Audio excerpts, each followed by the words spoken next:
Volta rapidinho. Tá. Pode? Pode. Pera aí.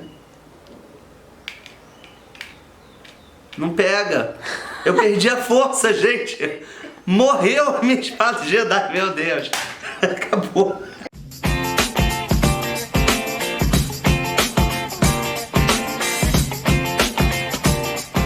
Então, vamos começar? Tá.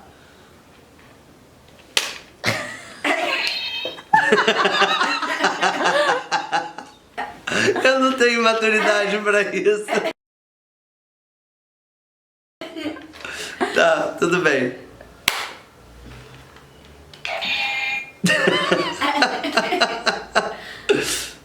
Oi, eu sou o Barude. Bem-vindo, deixa eu me lembrar, não tenho maturidade pra essa espada. Então, bem-vindos a mais um Geobarudismo. E acho que você já deve estar reparando pela minha espada da pobreza, meu sabre de luz da Zona Norte e pela minha manta Jedi. Eu estou morrendo de calor, né? A minha cachorra tá me julgando muito sério. Enfim, e hoje a gente vai falar sobre Star Wars, né? Então, Star Wars foi um vídeo que eu tinha feito uma live, né, no Instagram, e eu resolvi colocar esse vídeo aqui também no Geobarudismo, aqui no YouTube, para que a gente consiga ter uma visão legal, ter uma visão bonitinha sobre como que funciona a relação da saga com instrumentos da geografia política, né?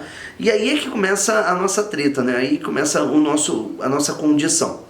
Eu vou usar as teorias de uma senhora da geografia chamada de Iná, né? A Iná de Castro. De Castro, é difícil, desculpa, Iná.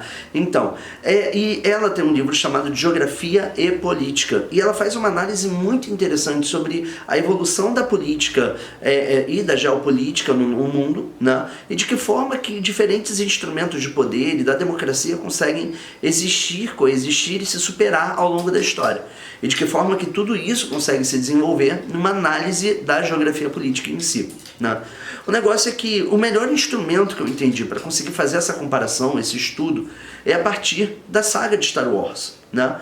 Os 9 filmes, pelo menos os 9 filmes principais da saga de Star Wars, ensinam pra gente alguns elementos que giram em torno de que forma que o poder consegue se estruturar, dentro não apenas da saga, mas de que forma que a gente pode se apropriar disso na nossa realidade. Tá? Então eu vou usar uma análise que ela faz a partir de Kant, a partir também de Hegel e de outros autores, de outros filósofos políticos também, sobre qual é a nossa realidade, né? Segundo ela, existem 3 grandes poderes que podem ser identificados numa análise de geografia política. São o poder despótico, né? O poder da autoridade e o poder político, né? E aí o que acontece? Para a gente conseguir entender um pouco sobre o poder despótico, o poder de autoridade, o poder político, eu vou fazer uma breve análise sobre como foi Star Wars para que a gente consiga entender, né? Star Wars é um filme que começou estranho, porque ele começou pela metade, né? Ele é um filme lá dos anos 70, né, vai se desenvolvendo ao longo dos anos, e ele começa com a saga Star Wars, né, o filme número 4, né? E aí ele faz o filme 4, o 5 e o 6, que são os filmes que narram um personagem, um vilão chamado de Darth Vader, que é um general do Império, e o Darth Vader, né, que ele tem um poder militar absurdamente grande no Império, ele é dependente do Imperador, né, ele responde ao Imperador, que é Nossa, eu esqueci. É o Palpatine, isso, desculpa. Que é o Darth Maul, né? É o Darth Maul. Então, o que acontece?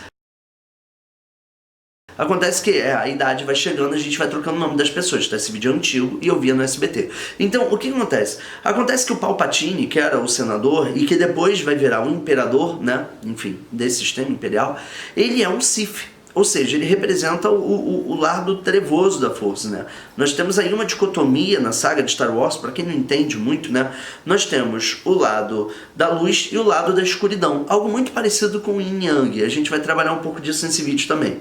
Ou seja, nós temos os vilões vencendo a história, né? Os Sith vencendo a história, onde tem o Darth Vader como o comandante poderoso, todo-poderoso, né? Como o maior Sith que já se conhecia, e o Palpatine, que era, enfim, o mestre dele. E aí, depois disso, a gente tem também, dentro, ao longo desses 3 filmes, nós temos a presença de um cara, né, chamado de Luke Skywalker, e o Luke Skywalker, ele tem uma irmã, que é a Leia. Ambos, o Luke e a Leia, eles acabam crescendo num mundo dominado pelos clones, né, pelos soldados, e aí o que acontece? Acontece que todo esse sistema militar que existe entre os planetas da galáxia, eles acabam mostrando que eles são uma espécie de resistência, eles acabam virando uma espécie de resistência, junto com uma série de personagens icônicos que vão aparecendo, Chewbacca, o R2-D2, né, e assim vai. E acontece que dentro dessa mitologia, dentro de toda essa história do Star Wars, ele acaba descobrindo que ele tem um poder, que ele tem a força, né, que é o poder místico do Jedi. Né? E aí o que acontece? Acontece que a partir do momento em que ele tem essa força, esse poder, ele acaba sendo treinado por uma versão meio que espiritual até caiu o meu manto Jedi, não tem problema, uma versão espiritual do Yoda, que é um mestre, aquele trocinho verde bonitinho que fala todo estranho. Então, acontece que quando ele é treinado por ele acaba descobrindo uma série de poderes e tal, ele descobre como usar o sabre de luz, ele descobre como usar a força, ele passa um tempo treinando ao longo dos filmes, e além disso tudo acontecer, ele acaba confrontando o Darth Vader, e ele descobre que o Darth Vader é o pai dele. Sim, eu vou dar spoiler porque esse filme é mais velho do que eu, tá? Então eu vou fazer isso. Falei que eu vi no SBT. Pra passar no SBT, porque ele já foi repetido 700 mil vezes na Terra. Ele é de outra era geológica, gente. Então, o que acontece? Acontece que, quando ele derrota o Darth Vader, ele fica tentado ao longo dos filmes a ir para o lado escuro da força, a ir no lado negro da força, né? Ir pra treva. E aí, qual o negócio? O negócio é que ele consegue se reencontrar no caminho da luz e ele vira um Jedi. Só que ele meio que vence o pai dele em combate, ele vence o mal na história, né? Ele consegue impedir que a Estrela da Morte consiga cumprir as suas funções, ele destrói essa arma definitiva, que é uma arma destruidora de planetas, e acaba.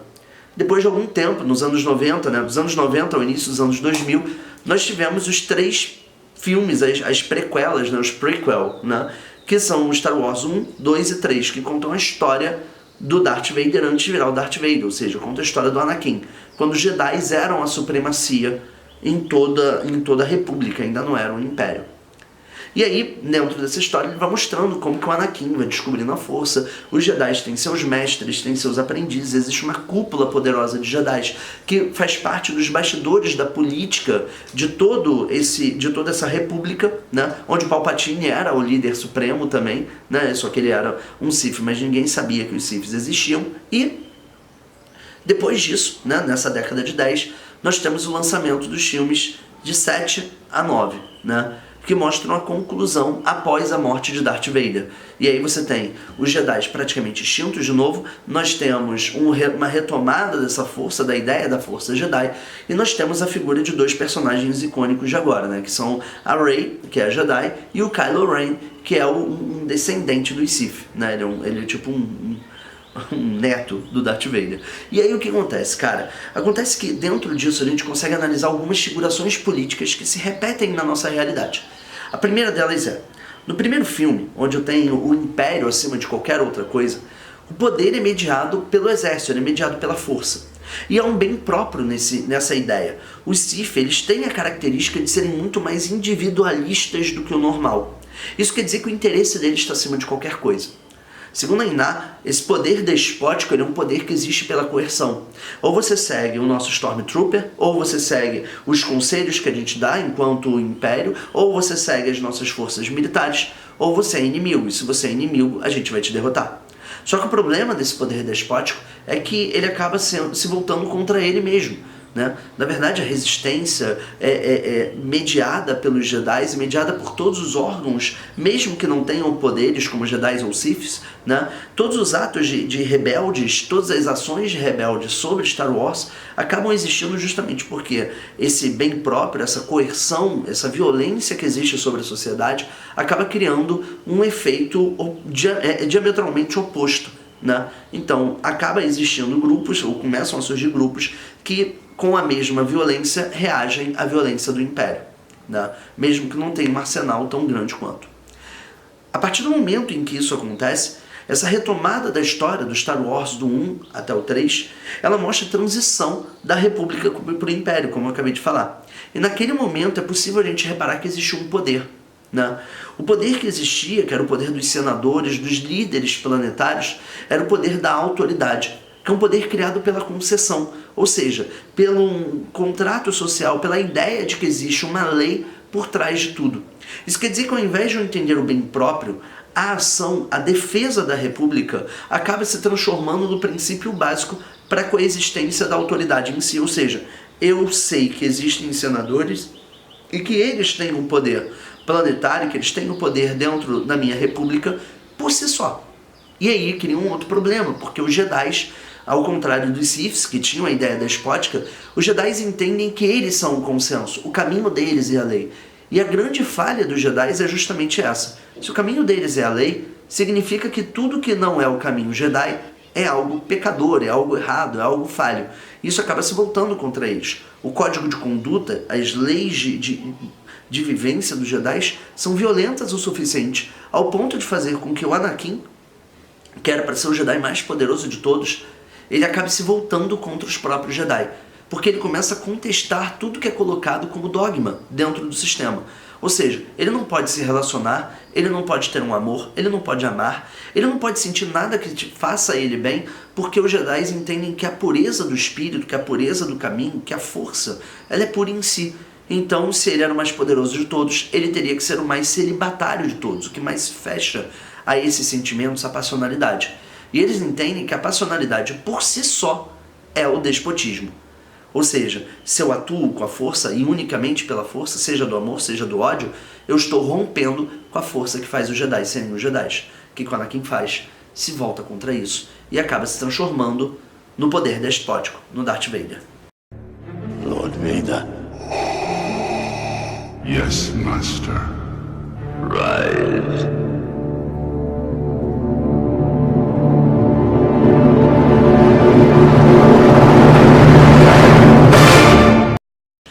E aí, quando a gente vê a conclusão disso, a gente remete a um outro poder. Os jogos políticos que existem ao longo da saga de Star Wars, elas giram muito em torno de como que cada Jedi, como que cada Sith consegue negociar ou com o produtor de clones, ou consegue negociar com mercadores, ou consegue negociar nas jogatinas, e assim vai, como que consegue roubar planos do inimigo, e de que forma que todos esses caras, mocinhos ou vilões, se articulam. E aí entra o terceiro poder, que para a geopolítica e para a geografia política acaba se transformando no poder mais holístico. Holístico é quando eu tenho uma visão do todo, tá? Que é chamado de poder político. Nele eu tenho uma fusão das ideias de autoridade e das ideias despóticas para conseguir entender que existe a interpretação dos fatos. É esse que é o problema. A maior falha do poder político é que a partir da interpretação de cada fato eu crio polaridade. Porque mesmo que esse poder de interpretação atue sobre um bem comum, ao invés do bem da ação ou do bem próprio, um bem comum, um bem social, coletivo, a primeira pergunta é: qual coletivo? A que tipo de coletivo nos referimos? Né? Se você fizer um paralelo rápido com o que a gente está vivendo no Brasil, se você parar para prestar atenção que nós temos pequenos espaços de democracia entre grandes espaços de ditaduras, ou pequenos espaços progressistas em grandes ondas conservadoras, a gente consegue reparar um pouco desses três poderes. De um lado, o poder despótico, que são as ditaduras em si.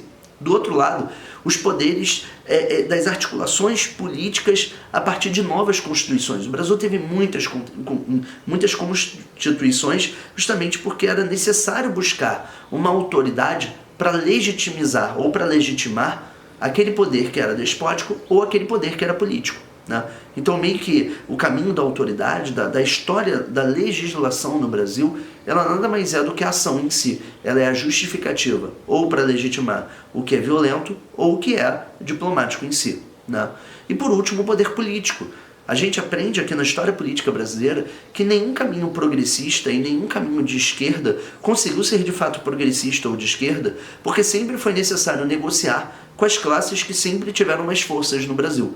Ou seja, as classes que sempre tiveram caminhos próximos ao despótico, sejam elas camadas ruralistas, sejam elas camadas militaristas ou camadas armamentistas. Isso significa que quando a gente faz esse paralelo com o Brasil, cara, a gente consegue entender que essas camadas ultra tradicionais, conservadoras e tal, elas são o caminho pelo qual as figuras que são ditas de esquerda, e eu vou colocar ditas com ditas bem grande, ditas de esquerda, encontram para ter a governabilidade.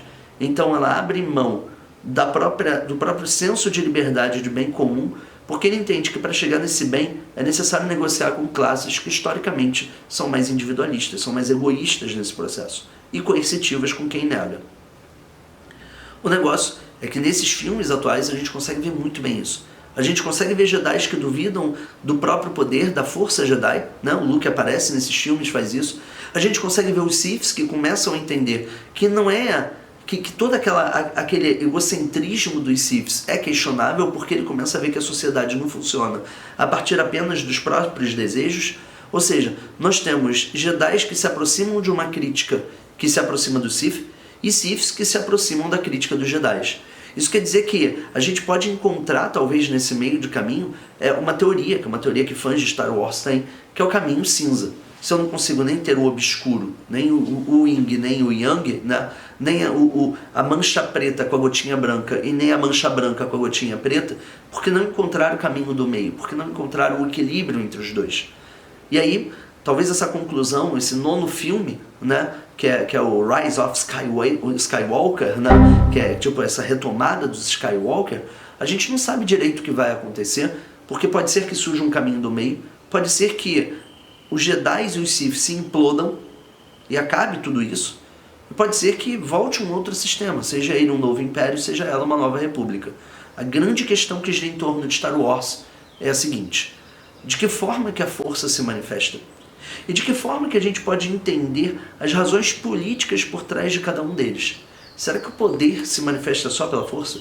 Será que ele manifesta apenas pela diplomacia? Será que a democracia é tão fraca assim? Será que as nossas vontades enquanto sociedade ou enquanto indivíduo atropelam tanto o próximo? Esses são questionamentos importantíssimos para a gente tratar, inclusive, na atualidade. Eu só tenho uma certeza: a de que você deve curtir, a que você deve compartilhar o nosso canal Geobarudismo e utilizar a força junto com esse compartilhamento. O negócio é... eu tinha que avisar, gente, já era. O negócio é você conseguir entender. Star Wars pode ser até um filme com dados infantis, com esses mantos legais e com força, etc e tal, mas existe um fundo político poderosíssimo e que se enquadra na nossa realidade, como brasileiros ou na nossa realidade da política mundial. Então, eu espero que você tenha gostado desse vídeo. Um último questionamento, né? Dentro dessa ideia de Star Wars, antes de eu concluir a minha frase final, só tenta entender: será que os Jedi de hoje e será que os Sith de hoje teriam exatamente os mesmos costumes dos primeiros filmes? Só pensa nisso, só vou jogar isso pro alto. Então, de novo, espero que você tenha gostado desse filme. Espero que você tenha, desse filme Star Wars, né? Espero que você tenha gostado desse vídeo, que pode ter sido um pouquinho grande, né? Me empolguei. E até a próxima, e que a força esteja com você.